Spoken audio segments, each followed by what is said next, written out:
I don't mean to put you on the spot here, but Oh. with you having a journalism background, what's your personal thoughts and opinions on the digital PR industry at the moment?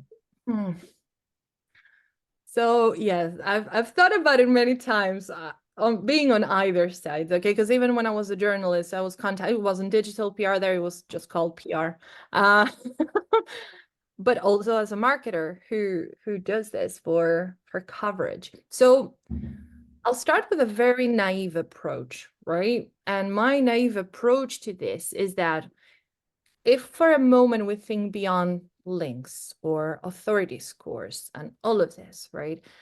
Essentially, what this does is amplifying and growing your brand's reach and your reputation, right? So as someone, let's say I'm managing a company's website or a brand or visibility, doesn't matter how exactly we call it for this purpose. It is up to you to decide, like, where would I want to be featured? And the answer typically would be, I want to be featured on somewhere, where it's authoritative, where my audience hangs out, where I can see real benefits in terms of people finding relevant content and then coming to check out who I am if they want to learn more, for example, right? So even years ago when it was like reporting to clients, right? And being in trouble if we didn't get 20 links and we got 15 links, or where those links are, or are they follow or no follow? I sort of felt uncomfortable with those conversations. And because in reality, the real benefit comes from the reputation you build. And for Google, we know this is also building your authority.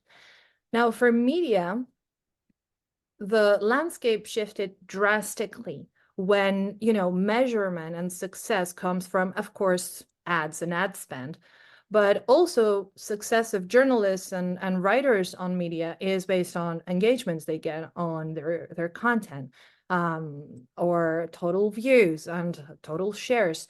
So of course that creates a different kind of goal for people writing for online publications, right? It's no longer just about the good story, the interesting stories about, but do people engage and share it?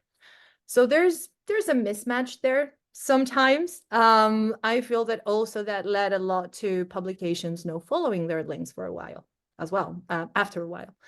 So for me, the important thing is that, we always say, I think in the industry, best practice and advice is like create great content that people want to mention and link to, right? But this is the thing, like journalists, many times, nine out of 10 of them are like freelancers. They have to pitch their story. They have to get it approved by the editor at the publication or the team. So of course, if it's not interesting, if it's not something they can sell, you will not be very successful. And on the other hand, for journalists picking things to link to, I feel the bar has lowered a bit in terms of how thorough they are with what they pick. So brands as publishers means that more and more companies and brands just publish content or go into campaigns that they feel is okay, someone should cover that. And in the end, someone may cover it. But in reality, that alignment between the needs of the journalist and the publication and what you can actually do with, the right methodology, the right kind of approach, how is that relevant to you? You can get a lot of viral campaigns. That was the other thing I was listening to a lot. It's like, can we make a viral campaign? And I've even experienced a case where something did go viral and the site broke down, so they couldn't take any payments for a while.